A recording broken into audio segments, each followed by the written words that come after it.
Where was the damn airplane? Shredding the aircraft to pieces. You got a jet airline that fell out of the sky. Pan American World Airways Flight 759 took off from the New Orleans airport right into the face of a microburst thunderstorm. Half a mile from the airport in Kenner, the 727 jet was rolled nearly upside down. 153 people dead. A deadly rerun of another New Orleans flight 7 years earlier. Here on the final approach path to New York's Kennedy Airport, more Louisianians were killed in what at the time was the worst single aviation disaster in U.S. history. Eastern Flight 66 out of New Orleans was landing in a thunderstorm and crashed here on Rockaway Boulevard. In that New York accident, the airport tower was repeatedly warned that something bad was going on at the approach end of the runway. Highly recommend that you change the runways since you have such a tremendous wind shear down there. That from a different airline captain who had nearly crashed minutes earlier. The captain of the New Orleans flight heard all this. He's heard to say on the recovered cockpit voice recorder, "This is asinine." He would be dead 4.5 minutes later, and other approaching planes were on the run to get out of there. 1002, we'd like to make an immediate left turn, immediate. We do not see the aircraft. We're not going to get into it. 113 people dead.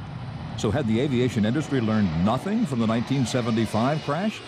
That New York flight from New Orleans in 1975 prompted Professor Theodore Fujita to coin the term microburst for a wind shear so powerful that an airliner could barely break free. So the Pan Am pilot in 1982 knew about microbursts, and wind sensors like this one surrounding the airport in Kenner produced warning of possible wind shear. But the crime report published that very day in a city known for its criminal activity did not mention a case of vandalism in Kenner. The wind shear sensor on the western edge of the airport was inoperable. Vandals had crippled it with gunfire.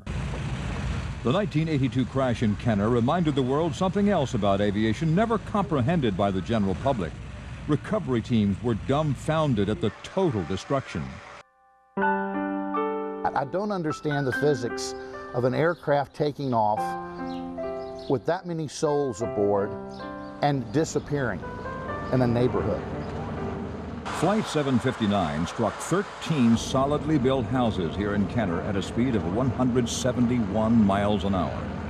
And so all these multiple impacts kept on, basically shredding the aircraft to pieces. Aeronautical engineer Ramesh Agarwal at Washington University in St. Louis has spent his career looking for ways to protect passengers.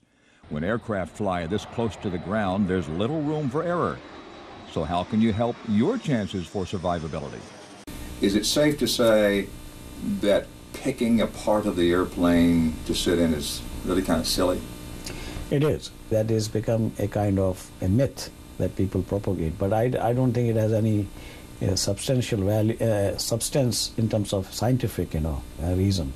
But before you cancel that flight to grandmother's house, remember this. Frightening video like this from Hamburg, Germany notwithstanding, your chances of being killed in an auto accident are more than 20 times greater than if you made the same trip by air.